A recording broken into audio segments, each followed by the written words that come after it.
Recently, when I was reading, I came across a poem that sparked a lot of happy thoughts in myself and I think meaningful thoughts.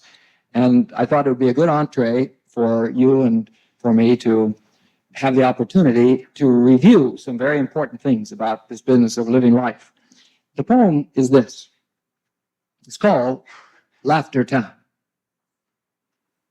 Would ye learn the road to Laughter Town, O ye who have lost the way? Would ye have young heart, though your hair be gray? Or go learn from a little child each day. Go serve his wants and play his play, and catch the lilt of his laughter gay, and follow his dancing feet as they stray. For he knows the road to Laughter Town, O ye who have lost the way. As I read the poem, something about it just made it easy for me to suddenly see little children, especially in the role of being so free and laughing, as apparently we do in Laughter Town. And I had some visions of our family, little ones, who just love to be tickled. And when you tickle them, they laugh and laugh and laugh, and if you let them go on and on, they go past the laughing point, they get ornery. But for a while, they just enjoy really laughing. And then if you think about it enough, you come to a point where you remember when you felt that point where you just laugh and laugh and laugh. And of course, we all touch that from time to time in our adult life. And we know that always associated with those moments of total laughter, of having stepped into Laughter Town, is a consciousness, is a special consciousness. And while we certainly, and I want to promote the concept that life should be for laughing, and you're aware that much of the work that's going on today is supporting this, that one of the greatest healing agents today is laughter, and Norman Cousins is going around the world proclaiming this. Carl Symington, who's a good friend of ours who did so much to help us appreciate what imagination can do for you in the healing process, has shifted the thrust of his ministry as a physician and a lecturer toward the same concept. Put joy into your life. You want to get well? Get joyful. If you want to really expedite it, start laughing from morning to night. That's marvelous, and that's good. Our interest, though, as spiritual students, is to find the consciousness that's behind that freedom to laugh, the child that allows us to enter Laughter Town. You recall, of course, that marvelous scripture that records Jesus' reference to children, and I'll share with you again. It says, at the same time came the disciples unto Jesus, saying, who is the greatest in the kingdom of heaven? And Jesus responded by calling a little child unto him, and set him in the midst of them, and said, verily, verily, I say unto you, except ye turn and become as little children, ye shall not enter into the kingdom of heaven. And I found myself thinking, well, of course, he wasn't saying that children are any better than adults, because through Christ's eyes, no person is better than another person. So that doesn't what qualifies you for the kingdom of heaven. But rather, he was referring to the state of consciousness that little child possessed at that moment. And had we asked Jesus whether this child has it all wrapped up or not, I think he would say he's probably going to follow the same route most of us do. We stray off the road to Laughter Town, and we become adults. And we lose our way. And to enter the kingdom of heaven, we must work understandingly to hold on to that consciousness that we touch for a while as we begin this particular life path as a child. If we can hold on to it, then we are halfway, we're certainly on the road into the kingdom of heaven. So what I want to talk about again is, what is this state of consciousness that is the child in us, that must be kept alive, that can lead us to Laughter Town, and even more importantly, into the kingdom of heaven? There are many facets of this, and I've picked out three that I think are extremely important that we need to be conscious of. And let's approach it from the standpoint of what is it that we have that we lose? And I think primarily, first of all, the one we think of most obvious, is that we seem to lose the consciousness of simple consciousness. And we grow into that thing called self-consciousness. And as I was saying at the first service, my consciousness was suddenly over there at the piano, and I remembered when we had our last musicale here at the church. Many of you remember that. And Steve Parker had his little niece here. I don't remember how old she was, but I guess 4. Yeah, 4 years old. And she got up, and she had the sweetest voice, and it was just good. I mean, her voice never faltered, no wrong notes. She just was good. But the big thing about her was she was as pretty as a picture, and she just stood there with a smile on her face all the time and sang this wonderful song.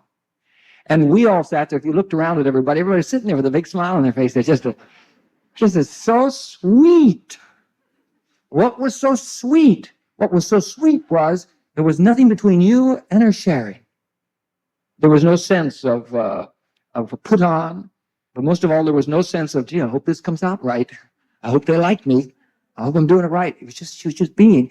And then the marvelous thing, when we all stood up and we gave her this big applause, she never stopped smiling. She just kept smiling away, which reminded me of when you all sang happy birthday to me the other day, and I was wearing a red tie, and somebody went out and said, you were as red as that tie.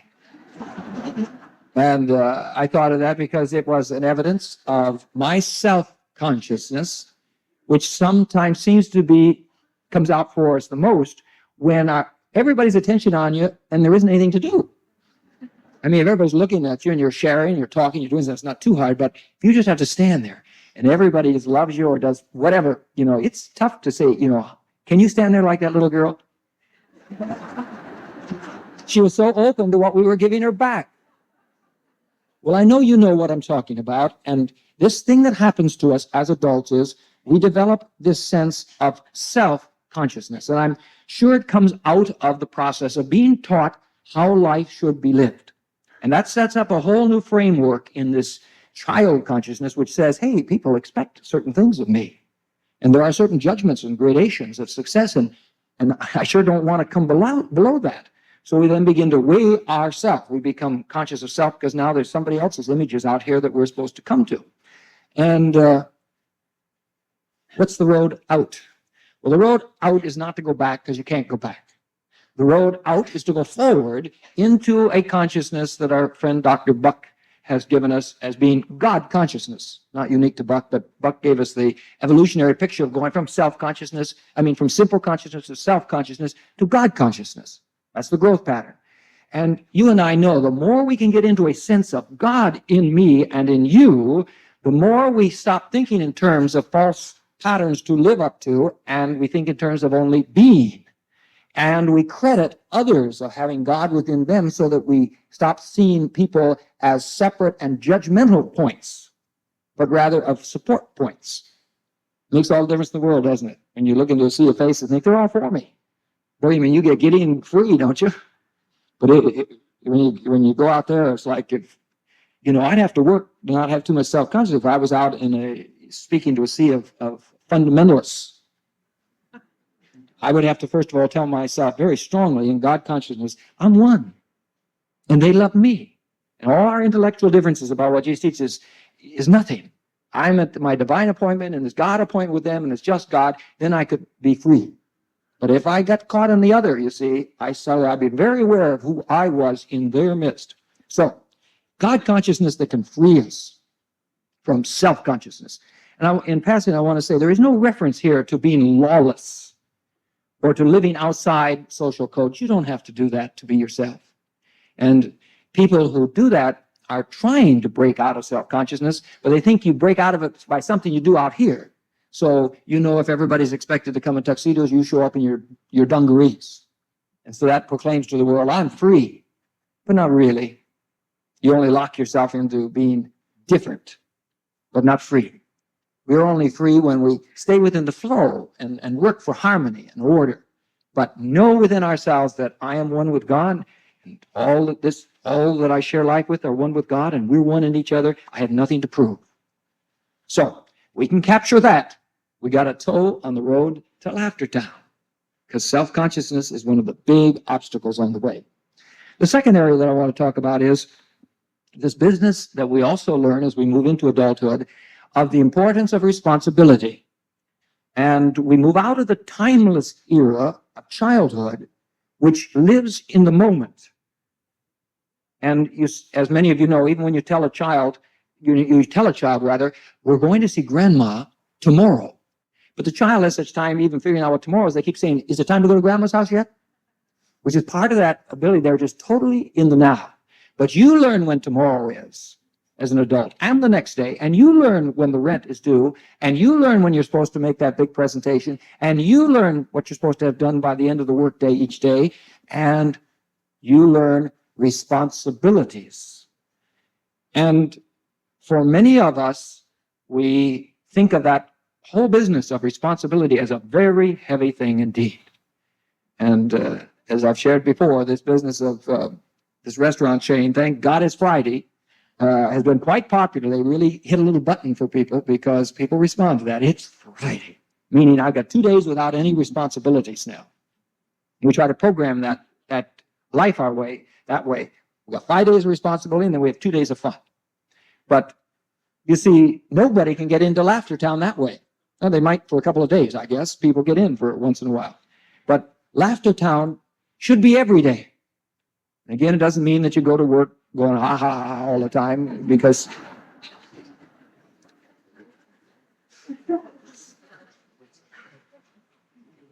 it's in your heart where you're laughing. It's in your heart when you're laughing. In appropriate times you can go ha ha ha. But it's in your heart that you're laughing, and so you can go to work in the spirit of Laughter Town, that this is for fun. This is good. And the only way we can do this, of course, is to have recaptured for the children, with the child in us, not only that sense of when we were living in the now, but when we never thought about who was going to make things come out right, because most of us were fortunate to have parents that we just presumed would always do that. Now, you cannot go back there. I mean, I wish my father, who's sitting right out here, would take it all over, but he won't. I've tried to get him to. He won't. He kicked me out. I can't go back. But what I can do is grow into the consciousness of the wondrous truth that the universal mind that has created this universe knows my soul, my soul's needs, and all about my so-called human responsibilities, and will order my life, will make things come out right for me, will see that there is the provision for all of my needs if I will just be about the business of using the uniqueness of my own talents. That's what we're all about. God has created so many of us that we together might fulfill His creative desire for beingness. And my responsibility, only responsibility, there's nothing in me intellectually that argues with that anymore. My only responsibility is to be faithful and work at expressing my talents, and God will see that one way or another, I have what is needed to provide for myself in a happy, orderly way. Myself, my family. We're always trying, in our infancy, in our lack of understanding, to cover this base outwardly. And so many of us try to build provision, financial security for ourselves, so that we can get in a position we can say, well, now I can do my work, I can do what I need to do, and if I don't pull it off, if I don't make my quota, if I don't satisfy the boss, I'll retire. I'll quit. Doesn't matter now because I've got it stashed away. I got that inheritance. I got it made now. We think that money will do that. And for some, it does help to get them back into a Laughter Town consciousness. But in the absolute, there's only one way to really be free from that sense of responsibility, and that is to know that God is in charge. Talking about this business of moving from dependency on money, I was pleased to see in the newest guidepost the marvelous story of a fellow that most of you know, Joe Carcione. Joe Carcione. You know the greengrocer? And some of you may know his story. I didn't know it, but let me just remind you of it. When he was just a teenager in school, he started to work for the San Francisco produce market. His family had all come from Sicily, and he had grown up with his father, loving plants and produce and fruits. And his father apparently was a tremendous man and taught him a great deal. And when he got into the produce business, he always wanted to share what he knew about good fruits and good foods with the customers. And in it, for instance, he said his father taught him little things which he carried with him, and you hear him refer to once in a while. He said his father always told him, never take a strawberry with green shoulders. Always get a red one, because that's the way God meant it to taste. Things like that about all these different fruits. Well, he just wove that in his life, and he shared it with his customers. His customers loved him. So about 1958, he did so well in his business that he owned his own company. Felt real good, and he felt good enough now to take an ad in one of the San Francisco papers. And in the ad, he put little things about fruits and vegetables in it, and it caught the attention of the station, which was KCBS. And they said, how would you like to do a weekly program for us? And so they asked, and so he did. And it was very successful. And the Chronicle came to him and said, how about doing a weekly column on this? And he did. Everything was coming up roses for our friend Joe. And he was a happy man. Then one day he got a call to go to his bank. And the banker said, are you aware that you're behind in your payments to us and your business negotiations of $125,000? He said, no. He said, my business manager takes care of that. And then suddenly the little bells went off. The business manager hadn't been around for 2 days. He wondered where he was. Well, anyway, as he looked into it, he was out $500,000.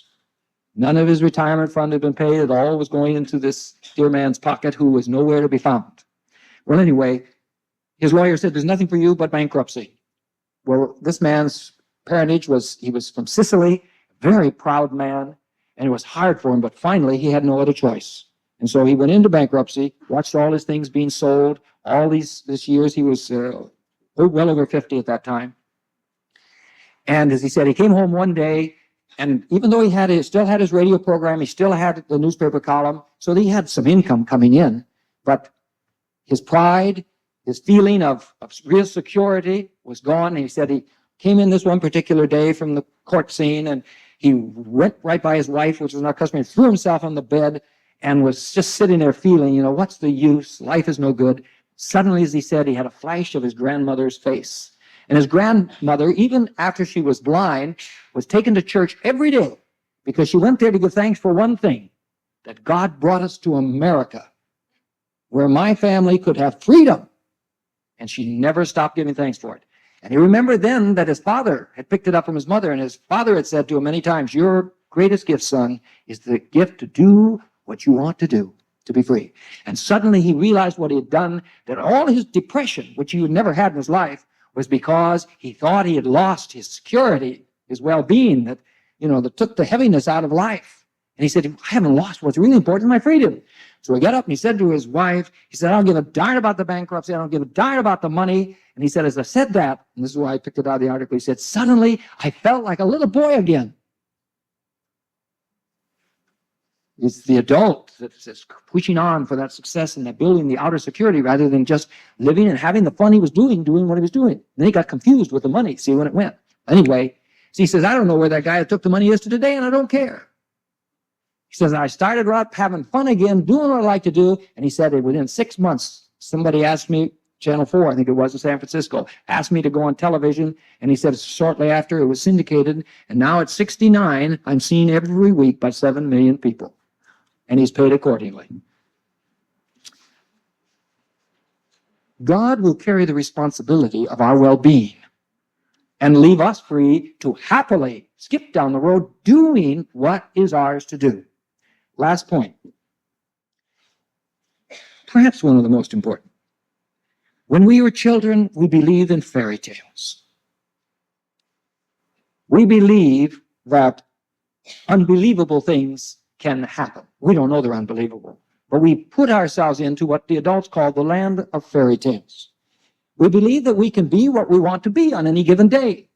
One day we go out and we think we can be a pilot.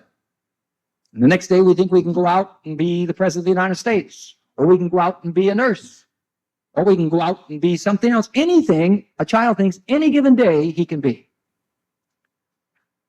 Now the important thing is that the child not only thinks that, but the child works at it. And that thought came to me as I put myself back to when I was acting out my fairy tales, my little dreams about myself. And I remembered, there was nothing sitting around for me. I'm sure there was some of that, but mostly it wasn't sitting around doing all this in my head. I was out there working at it. The time I told some of you about when we lived out in the country and we had this big tank, a big water tank, must have been at least a 5,000-gallon tank or bigger. And it was sitting on top of the ground. And I used to go out and I was the captain of that submarine. And first I had to figure out a way to get up onto that tank. So I built myself a ladder up the tank. Then I had to get down into the tank. It had a big hatch, and it opened up. And I got down in there and I built and I worked to make that submarine. Other times I was General somebody or other, and I worked to get all my troops. And I remember I built roads, and I had my cars, and I had my soldiers and all, and I worked. Your children are working, those of you who have children, because that's why you have to say, come on in. I've told you 3 times your lunch is ready. Why don't you come? They're too busy working at being Cinderella or being something else. As adults, we let go of the concept of fairy tales. And we can't go back, and we don't want to go back to the fairy tales of our childhood. But the greatest fairy tale of all is the one that says, you are unique. And God has a special place for you to express that uniqueness, where you can have fun from morning to night. You can do it in the same kind of spirit that you used to act out your fairy tales when you were a child. And all you have to do is find, I've revealed to you what it is you want to do, and then underline 10 times, work at your dream. Work at your fairy tale. Work at this thing that you think you'd like to do that would keep you happy all the time. And if you do, you'll find that the Spirit will move you into its fulfillment in your life. Another story. You don't have to read Guidepost this month. Another story from Guidepost I just love. Steve said it was in Reader's Digest also. But it's a story about Calvin Pete. Some of you know Calvin Pete. He's one of the few black men that we have on the PGA golf tour. And his story is really super. He was raised in an agricultural family again in Florida. They were fruit pickers and vegetable pickers. And when he looked around as a young boy in 8th grade and saw how hard his parents were working and there really wasn't enough to go around, he quit school in 8th grade. And he started picking in the fields. But he said he always had a feeling that life should be better than just picking in the field. And a quote I took from his articles is this. He said, I was always dreaming that there was more for me, that I had a future beyond the next row of beans. I love that. I had a future beyond the next row of beans. Well, his father noticed his son was always looking up in the sky, dreaming. So he said, his father said to him once, son, God has a plan for your life. One of these days, you'll find out what it is. And when you do, make sure you work hard to make that dream go places. Well, he grew out of the fields. He got a kind of management job in the picking and orchard work. Then, because of his willingness to work and all of the rest and to excel, he was invited to help out an apartment house and eventually became the manager of a very large apartment house. So, in quotes, his life was quite comfortable. And he said he sometimes remembered what his father said. He knew he'd worked hard at that, but he thought maybe this was his plan. Maybe this is what God wanted to do. And he said he didn't argue with that too much because his life was comfortable. But one day, friends of his asked him to go play golf. Never played golf in his life. He couldn't understand why anybody chased that little round ball. But he said it was in New York State, and they surprised him one day. They just went to the golf course and they said, we're playing golf, Calvin. We're playing golf. He said, wait a minute. what am I supposed to do? He said, come on and play golf with us. He said, no way. But then he said, as they got up and left and he realized it was almost 100 in New York State, you know how that is. He says, there's no way I could sit in the car. So I said, okay. Well, anyway, he played one round of golf and he said it was like somebody just opened a door for him. He had never felt happier in his life. And he said, I've never felt like I did anything natural in my life. And he said, that day, a dream was born. And Steve reminded me, that was when he was about 23 years old. I can almost guarantee you everybody on the golf tournament, except with maybe a few exceptions like him, almost everybody else started swinging that club when they were a kid. 23, he got the dream. And he began to play a little golf and realized he really was good at it. His friends knew he was good at it. And he announced to some of his friends, I am going to make my living playing golf. Well, they hooted and they hollered at him for two reasons. There weren't any black people playing golf, and golf in general was considered the aristocrats' game. It's played at country clubs mostly. And here this kid with an 8th grade education said, I'm going to make my living playing golf. But here is number two. He had injured his elbow as a child, and he couldn't straighten his left arm. All you have to do is read any golf book, and that's the basic thing. Keep your head on the ball and keep that left arm straight. But he remembered what his father said. And so he began to work at it. And he got golf books. And he began to hit the ball and hit the ball and hit the ball. And he soon discovered that there were no books written for somebody with a crooked arm. So he adapted the books to his own way. Pretty soon he could hit that 100-yard marker all the time. And finally he got into a Florida golf league. And he began to play pretty well. He finally played well enough that at the age of 32, he broke into golf in the PGA circuit, along with all the young golfers who come on at 20, 21, 22. There he was, a little freshman. But he said he played about 3 years, and he was always about 25th in a tournament or lower. And pretty soon he said he was spending more money than he was taking in. And one day at the depth of his discouragement, he said to his wife, I don't know what I'm going to do. And she said, well, honey, I think you've forgotten something. Do you remember how you brought this miracle about? She said, you worked and you worked and you worked. And she said, since you got into the PGA, you've acted like a pro. You're not working. And he realized it was true. He was hitting the balls out on the driving range, but not working. And so he went back to working and working. I love the story. He said he used to work so late at night out in the public parks when he was first going. The police would stop by and say, what are you up to? He worked. So he went back to working. And he said, about 6 months after my wife spoke the magic word of work, he said, I was walking down the fairway and next to me was none other than Jack Nicklaus. The last 2 years, he has been the 4th winningest player in the PGA tournament, 2 years in a row. I believe that each one of us, as I said, has the same kind of place. But quite often it comes to us and it's wrapped around a dream. But because we've lost that capacity to think dreams are possible, we don't go for it. And sometimes when part of us thinks it's possible, we're not willing to work for it. And those two are necessary. You got to believe dreams are possible. And it doesn't have to be an international golfing champion. That's not what Calvin set out to get either. He's making a living doing what he loves doing. That's what I'm talking about.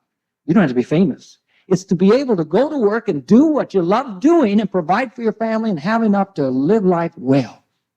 You can do it. But you have to work at it and know it's possible.